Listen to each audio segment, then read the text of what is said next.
இங்க ஒரு அம்மா அவ பொண்ணுக்கு வேணும்னு ஸ்கூல் லஞ்ச் பாக்ஸ்ல காமெடியா ஃபன்னியா ஜோக்கர் மாதிரி வரைஞ்செல்லாம் அனுப்பிச்சு விடுறா. ஆனா அவ பொண்ணுக்கு சுத்தமா பிடிக்கல. ஏன்னா ஸ்கூல் ஃப்ரெண்ட்ல சிரிப்பாங்க.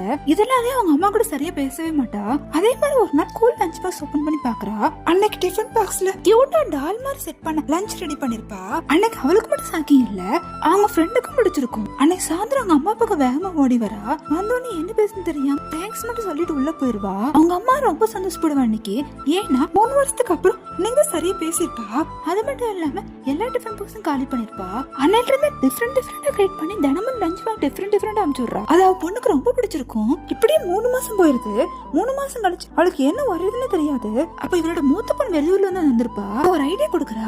அது என்னன்னா பொம்மை வர்றதுப்பா ஏதோ மெசேஜ் எழுதி அனுப்பிச்சு விடுங்க, அது யூஸ்ஃபுல்லா இருக்கும் அப்படியே ஐடியா கொடுக்குறா. அதனால அவங்க அம்மா அடுத்த நாள் லஞ்ச் பாக்ஸ்ல பாத்திரம் எனக்கு ஹெல்ப் பண்ணு அப்படியே மெசேஜ் எழுதி அனுப்பிச்சு விட்டுருப்பா. இதை பார்த்து அவளோட ஃப்ரெண்ட் எல்லாம் சிரிக்கிறாங்க.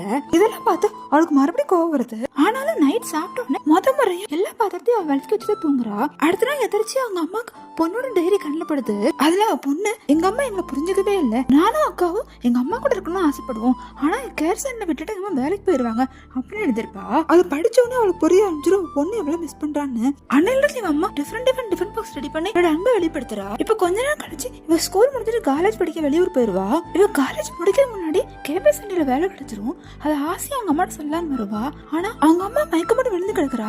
ஹாஸ்பிட்டல் சேர்த்துனது அவங்க தெரியும் அவங்க அம்மாக்கு பிரெயின் ஸ்ட்ரோக் இருக்கும், அதனால ரொம்ப நாள் இருக்க மாட்டா. ஆனாலும் அவங்க அம்மா அவங்க பொண்ணு கிட்ட பத்தி கவலைப்படாத, உன் கணவன் நோக்கி ஓடு அப்படின்னு ஆறுதல சொல்லி மறுபடியும் காலேஜுக்கு அனுப்பிச்சு வச்சிடறா. அவங்க அம்மா கடைசி டிஃபன் பாக்ஸ் ரெடி பண்ணி காலேஜுக்கு அனுப்பிச்சு வைக்கிறா. இவ்வளவு பெரிய டிஃபன் பாக்ஸ் பார்த்தா எல்லா ஃப்ரெண்ட்ஸும் அவங்க கூடிடுறாங்க.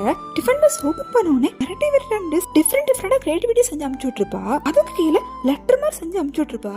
அதுல என்ன எழுதிருக்கும்னா 3 வருஷம் எனக்கு வேணும்னே பிடிக்காத டிஷ் செஞ்சு கொடுத்தேன், ஆனா அப்பயும் பொறுமையா என் சாப்பாடு சாப்பிட்டேன், அதனால நீ என்ன பொறுத்தவரை நீ தான் என்ன உலகத்திலே பெஸ்ட் பொண்ணு அப்படின்னு அவங்க அம்மா அதுல எழுதிருப்பா. இதை படிச்சு அந்த பொண்ணு கண்ணுல தண்ணி வர ஆரம்பிச்சிடும். அம்மாவோட அன்பு என்னைக்கே பெருசுதான் அப்படின்னு புரிஞ்சுக்கிறா. இந்த வீடியோ பிடிச்சா சப்ஸ்கிரைப் பண்ணிக்கங்க. யாருக்கெல்லாம் அம்மா பிடிக்குமா கமெண்ட் பண்ணுங்க.